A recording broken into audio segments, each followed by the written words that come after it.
Mapping for Change is a social enterprise founded in 2008 and is based on over 15 years worth of research within UCL. And our main focus is really to support communities and to give them a voice. And we do this through the power of mapping. We want to give people a voice and enable communities to make a positive difference and transformations in the communities within which they live and work. Any project that we're involved in is led as much by the communities as it is by us or those that commission us to do a particular piece of work.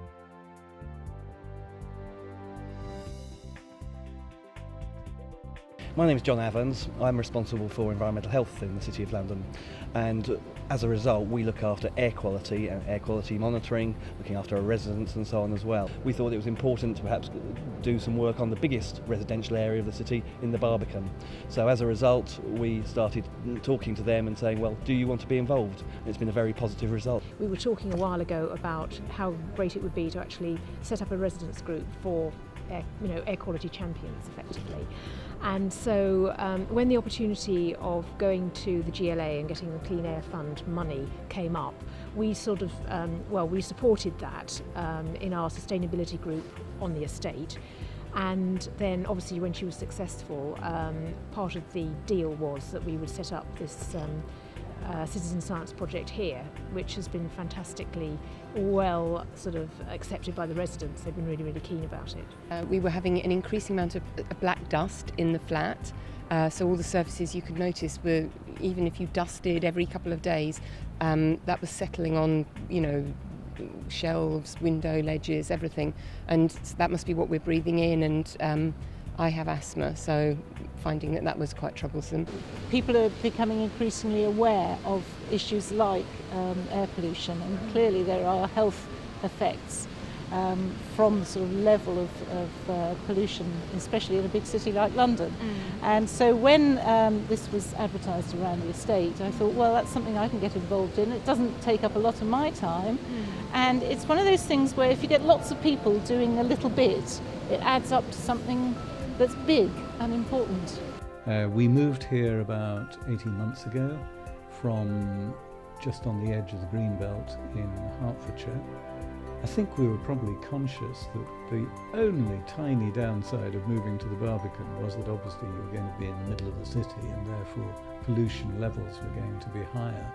I think we were both, my wife and I, we were both surprised when the first results came through from the project to see just how high the pollution levels are, and it really made us feel actually really to be good to be part of the project, if only to provide evidence for whichever authorities it is to actually do something of what is patently a serious problem. I've been coordinating the other residents primarily, and I also look after the street level diffusion tubes, which are 17 at various locations around the estate. Every time there's a changeover, I send out emails to people to remind them to come and drop them off at Shakespeare Tower. We've organised two meetings, one sort of initial meeting and then a follow-up meeting sort of halfway through so that people could find out what was happening. And then we were also doing walkabouts with particle monitors. So I was basically dishing them out to 3 different residents every week, and then they were dropping them off. I was downloading the data, sending it off to Mapping for Change, and then charging them up and charging the meters up and sending them out again the next week. So that is one of the tubes which, as you can see, looks over Thomas More Garden. And even though it looks over the garden, it's still above the EU norm. This is the tube at the back, which has a much higher reading than the one at the front. And the main reason for that, as you can see just below us, are the 2 sort of ventilation ducts out of the Beat Street tunnel. So the great moment came when, of course, as you know, Beat Street was effectively closed or nearly closed to traffic, and suddenly both the readings dropped quite dramatically. I mean, what's particularly concerned me really is that we've had the results, individual results from each of our tubes. So I know the level of nitrogen dioxide just outside my bedroom window, and it is above the EU safety limit. So that is something that is concerning. And obviously if you've got kids or indeed old people, it is quite worrying, because one of the readings that came up that was really quite shocking was the level of pollution in the Beach Street tunnel, which it's a tunnel, so it's an enclosed space, cars and lorries and buses and taxis are going through it the whole time. But when we saw the first readings from that, which were well above the safety limit, it did persuade me not to use it as a shortcut unless it's raining very hard.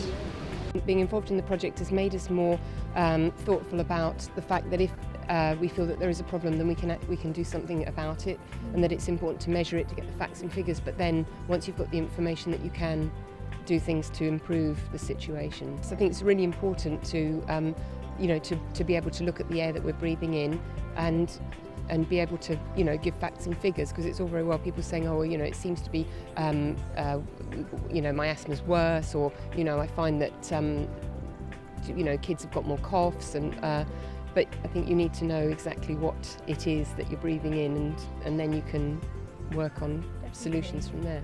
It's really interesting getting the data. I mean, residents have been really interested in going in, looking at the map, and I think everyone was quite shocked that the inward-facing flats, I think those residents thought, oh well, we're fine, if we're facing the garden.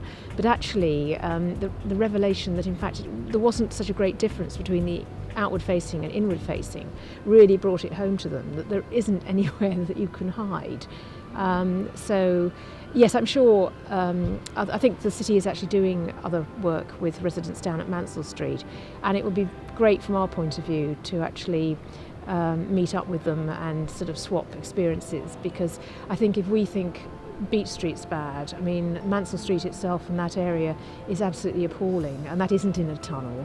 There's lots of really, really heavy traffic, lorries and stuff going down Mansell Street. So anything that we can do to, solidarity with them would be great. It's reassuring that we were somewhere along the right lines in what we were expecting. I think what it's also been useful is for the residents to see for themselves, through walking around, not just here but also in the rest of London, exactly where they are exposed to poor air quality. Did you think that having the information displayed on a map was a kind of good way of going about documenting the evidence? Yes, obviously we do air quality modelling, and it's really interesting to then see for ourselves exactly what the real picture is. So we're then able to say to residents and others who are interested, this is exactly what sort of air quality is at given times, given levels as well in terms of the height above the ground and all these different locations. So yeah, it was a good way of representing exactly the real picture. The knowledge gained by communities by participating in these types of citizen science processes enables them to make links between their local actions with bigger global national issues.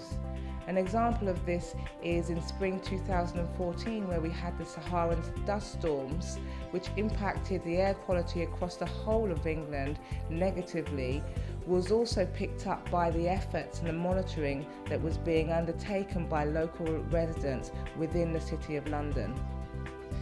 We have led and supported a number of air quality monitoring citizen science type programs across the whole of London, and we're increasingly being encouraged by the number of community groups and citizens not only wanting to participate but also initiating these types of activities. The more people participate in these types of activities, the more people become aware and start to think about the measures that they can take to reduce their exposure to poor air quality, but also how they can actually start to get involved in the decision-making processes that occur at the local, national and global level. Air pollution is much worse than most of us have realised in London. We're worried about particles and gases, with nitrogen dioxide being the main molecule that we're worried about in the gas component.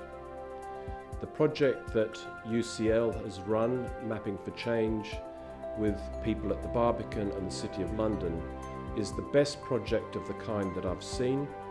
It really does bring home at a very human level the big issues that we talk about when we talk about enforcing laws and getting people to build public understanding of the dangers of air pollution, with advice for people on protecting themselves and reducing pollution for themselves and others. I really do congratulate Mapping for Change and the City of London for building up or encouraging enthusiasm within the community to actually take part in this project and commit to it for a whole year.